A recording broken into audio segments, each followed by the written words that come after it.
Hi, book friends. I have a quick story for you today about this guy, Pierce freaking Brown. If you don't know who that is, he's the author of the Red Rising series of books. I picked Red Rising up in the library. I had never heard of it. I read it. It was fantastic. I fell in love with it. And I promptly picked up the second book, Golden Sun. And if you don't know, that book kind of leaves you on a major cliffhanger. So I waited for that third book, and when it was announced, I was so excited. And then it was announced that Pierce Brown would be at the Barnes & Noble in Union Square doing a Q&A and a signing. So of course, I went.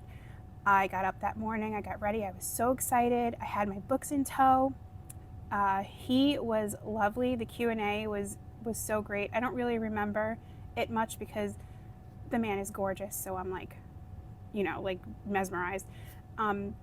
And when it was time for the signing, everybody lines up, and I noticed that he was engaging in conversation with everybody, and I was like, wow, this is really cool. And then when it came to my turn, he very graciously signed all of my books.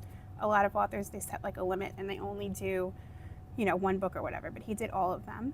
And he asked me who my favorite character was. And I proceeded to tell him. And he said, oh, And I said, yeah. And he's like, okay, well, great to meet you. I got my picture taken with him. It was lovely. And I went on my way.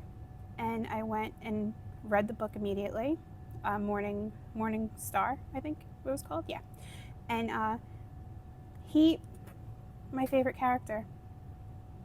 And you know what? That man looked me in my eyes.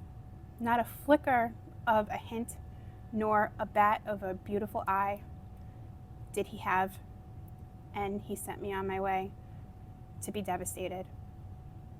Pierce freaking Brown.